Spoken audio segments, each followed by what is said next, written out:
हमने जमीन खोदकर इतना पानी निकाल दिया कि पृथ्वी का एक्सिस ही टेढ़ा हो गया। हमने वातावरण को इतना अधिक गर्म कर दिया कि आर्कटिक के बड़े बड़े अंचलों में मीथेन एक्सप्लोजन आरंभ हो गया।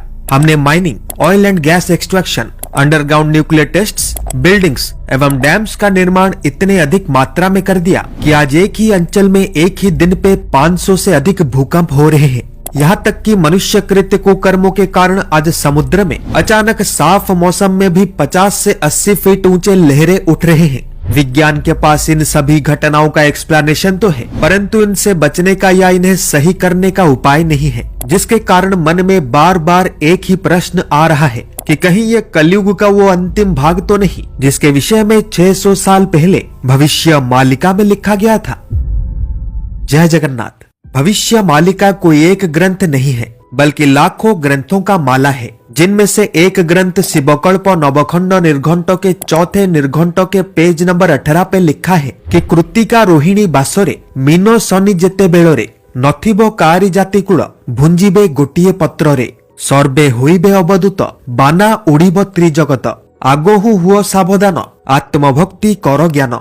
अर्थ कृत्तिका रोहिणी के वास में मीन शनि के काल में ना रहेगा किसी का जाति कुल, सभी भोजन करेंगे एक ही पत्ते में, सभी होंगे अवधूत, ध्वजा उड़ेगा त्रिजगत, अभी से हो जाओ सावधान, आत्मभक्ति का करो ज्ञान।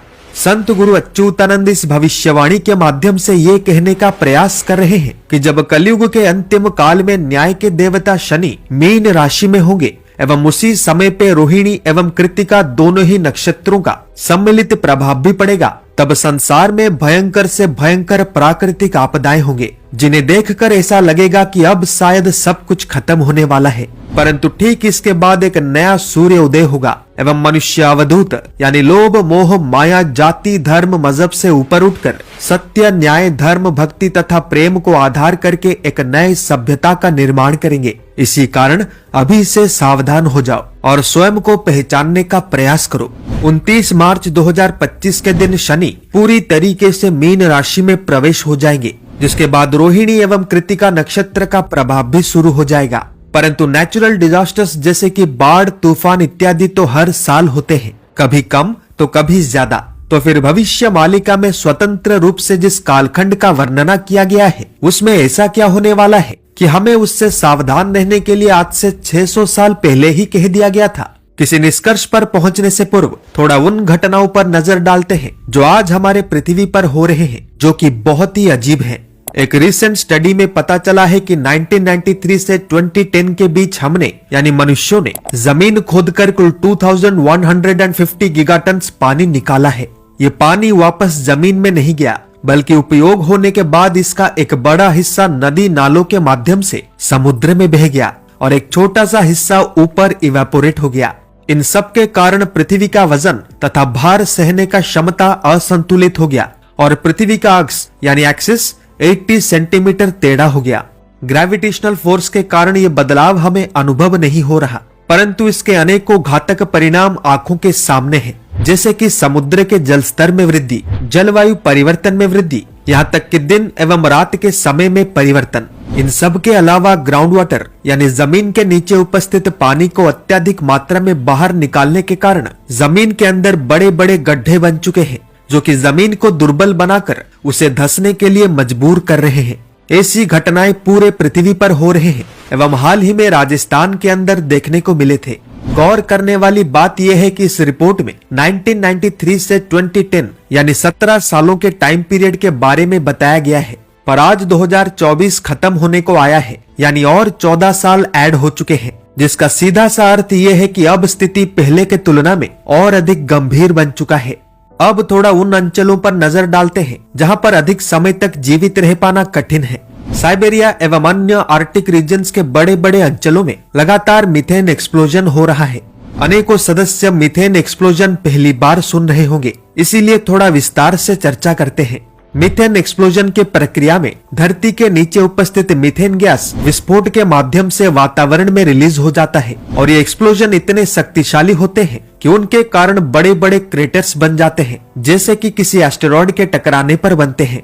ग्लोबल वार्मिंग का की फैक्टर है कार्बन डाइऑक्साइड, जो अत्यधिक गर्मी को अपने अंदर ट्रैप करके पृथ्वी को और अधिक गर्म कर देता है। परंतु मीथेन गैस वातावरण में कार्बन डाइऑक्साइड से 80 गुना अधिक गर्मी अपने अंदर ट्रैप कर सकता है, जिसके कारण ग्लोबल वार्मिंग 5 गुना अधिक बढ़ सकता है। यानी आर्कटिक में रिलीज हो रहा मीथेन पृथ्वी के लिए तथा उस पर पनप रहे जीवन के लिए अत्यंत हानिकारक है। पर इन सब के अलावा पृथ्वी पर कुछ ऐसा भी हो रहा है जो केवल अजीब ही नहीं बल्कि विनाशकारी भी है। आज अनेकों देशों में अर्थक्वेक स्वार्म्स देखने को मिलते हैं। उदाहरण के लिए 6 फरवरी 2023 के दिन टर्की में एक विनाशकारी भूकंप के बाद 24 घंटों के अंदर ही कुल 570 आफ्टरशॉक्स रिकॉर्ड हुए थे। टर्की के अलावा ऐसा चाइना में हो चुका है, ताइवान में हो चुका है, जापान में हो चुका है एवं फिलीपींस में भी हो चुका है। ये कोई साधारण घटना नहीं है बल्कि बहुत ही रेयर है, पर आज ये कॉमन होते जा रहा है। और जब आप इसके कारण को जानेंगे तब आप भी चौंक जाएंगे। पर कारण जानने से पहले एक और अजीब घटना के विषय में भी जान लीजिए जो कि समुद्र में हो रहा है।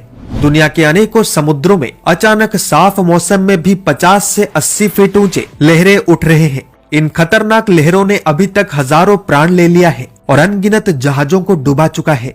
ये सभी घटनाएं कहीं ना कहीं एक दूसरे से जुड़े हैं और इन्हीं के विषय में संत गुरु अच्युतानंद जी ने आज से 600 साल पहले कह दिया था। ये सब के सब मैन मेड डिजास्टर्स हैं, यानी इन सब के लिए खुद मनुष्य ही जिम्मेदार है। हमने इतने सारे पेड़ों को काट डाला, जमीन के नीचे से इतना सारा पानी निकाल दिया, समुद्र को खोदकर इतना सारा तेल एवं गैस निकाल दिया और इतने सारे बिल्डिंग्स, इतने सारे डैम्स बना दिया कि आज संपूर्ण पृथ्वी असंतुलित यानी अनस्टेबल हो चुका है, जिसके कारण कहीं पर जमीन धंसते जा रहा है तो कहीं समुद्र में ऊंचे ऊंचे लहरें उठ रहे हैं, कहीं पर एक के बाद एक लगातार भूकंप हो रहे हैं तो कहीं समुद्र में ऊंचे ऊंचे लहरें उठ रहे हैं तो कहीं पर धरती चीरकर खतरनाक गैसेस निकल रहे हैं। और ये सभी घटनाएं यह प्रमाणित करते हैं कि आज हमारे पृथ्वी पर कुछ भी ठीक नहीं है। उल्टा अनेकों प्रकार के बड़े बड़े बदलाव शुरू हो चुके हैं जिनको तुरंत आंखों से देखना भले ही कठिन है, पर हम सबके जीवन पर बड़े स्तर पे प्रभाव डाल रहे हैं। यानी अब अंत आरंभ हो चुका है।